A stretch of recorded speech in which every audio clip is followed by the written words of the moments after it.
ሰፕቴምበር 18 የዕለቱ መልእክት ርዕስ ምህረት።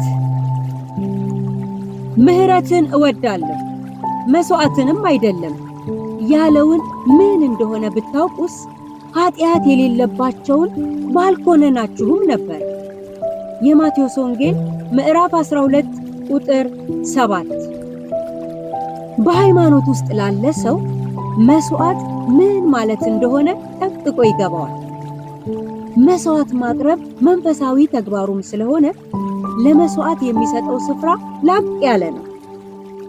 ከመስዋዕት በላይ ምን ነገር ሊኖር ይችላል ተብሎ ቢጠየቅ ምንም ነገር የለም በማለት በልበ ሙሉነት ይመልሳል። ጌታ ኢየሱስ ግን ከመስዋዕት በፊት መቅደም ስላለበት ነገር ይናገራል።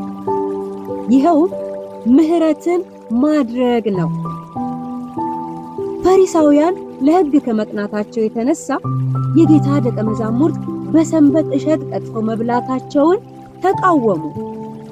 ኢየሱስ ግን ዳዊት በተራበ ጊዜ ወደ ቤተ መቅደስ ገብቶ ካህናት ብቻ የሚበሉትን ህብስት እንደበላ ከነገራቸው በኋላ ከመቅደስ የሚበልጥ በመካከላቸው በመኖሩ ከመስዋዕት ይልቅ ምህረትን እንዲያስቀድሙና ለፍርድ እንዳይቸኩሉ ተናገራቸው።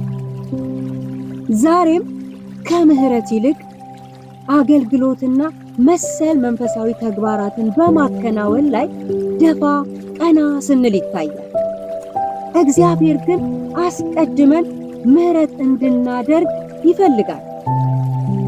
የመስዋዕት ብዛት ብናንጋጋ ነገር ግን ምህረትን የማያደርግ ልብ ቢኖረን ምንም አይጠቅመንም። በዚህ ቀን እግዚአብሔር ከመስዋዕት በላይ ምህረት ማድረግን እንደሚወድ አውቀን የበደልነውን ሰው ይቅርታ እንጠይቅ።